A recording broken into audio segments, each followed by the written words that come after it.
আপনারা চাইলেও খুব কম খরচের মধ্যে আমাদের মতো পাহাড় থেকে ঘুরে আসতে পারেন।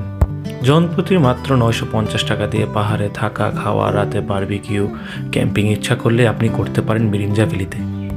সেই কথা মাথায় রেখে আমরা চলে গিয়েছিলাম সুন্দরবন রিসোর্টে। চলুন আজকে কিভাবে সুন্দরবনে গেলাম সেটাই দেখাবো।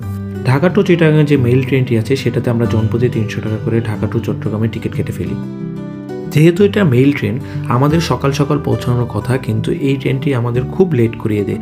যেহেতু এটা আমাদের ছিল বাজেট ট্যুর, তার জন্য আমরা সকালে সবাই ঘুম থেকে উঠে আড্ডা দিতে দিতে গল্প গুজব করতে করতে পৌঁছে গেলাম চিটাগাং দুপুর 1টার দিকে। ট্রেন থেকে নেমে আমরা আর দেরি না করে সুজার স্টেশনের সামনে থেকে একটা সিএনজি নিয়ে গেলাম। জনপ্রতি 15 টাকা করে নয়াবাজার চলে গেলাম। নয়াবাজার নেমে চকরিয়ার উদ্দেশ্যে রওনা দিলাম। জনপ্রতি 200 টাকা করে ভাড়া নিল। নয়াবাজার থেকে চকরিয়া আসতে আমাদের 2 থেকে 3 ঘন্টা সময় লেগে গেল। সেখানে আমরা জনপ্রতি 130 টাকা করে চাঁদের গাড়ি ভাড়া করি। তারপর আমরা পাহাড়ে আঁকাপাকা রাস্তায় আলীকদমের উদ্দেশ্যে রওনা দিই।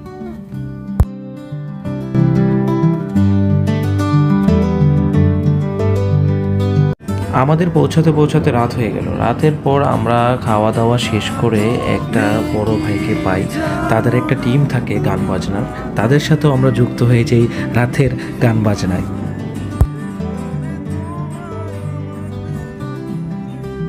সারা রাত গান বাজনা করার পর সকালবেলা যে এরকম সুন্দর একটা ভিউ পাবো সেটা আসলে আমরা কখনো কল্পনা করতে পারিনি।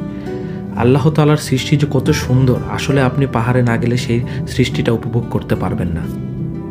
আমরা হয়তো মেঘের দেখা পাইনি, কিন্তু কুয়াশা পেয়েছি আমরা। প্রচুর পরিমাণে কুয়াশা এবং ঠান্ডা ছিল আমাদের ওই জায়গায়। সবাই মিলে যখন এই ঠান্ডা বাতাস উপভোগ করছি, তখনই হঠাৎ করে সুন্দরবন রিসোর্ট থেকে আমাদের কল দিয়ে বলে আপনাদের খিচুড়ি প্রস্তুত। তো আর দেরি না করে আমরাও খিচুড়ি খাওয়ার জন্য প্রস্তুতি নিয়ে নিলাম। সকালের নাস্তা শেষ করে পাহাড়ে সবাই মিলে একসাথে নাচ গান করার মজাটাই আলাদা। তাই সবার উদ্দেশ্যে একটা কথা বলবো, সময় থাকতে থাকতে বন্ধু বান্ধবকে নিয়ে সময় বের করে ঘুরে আসুন।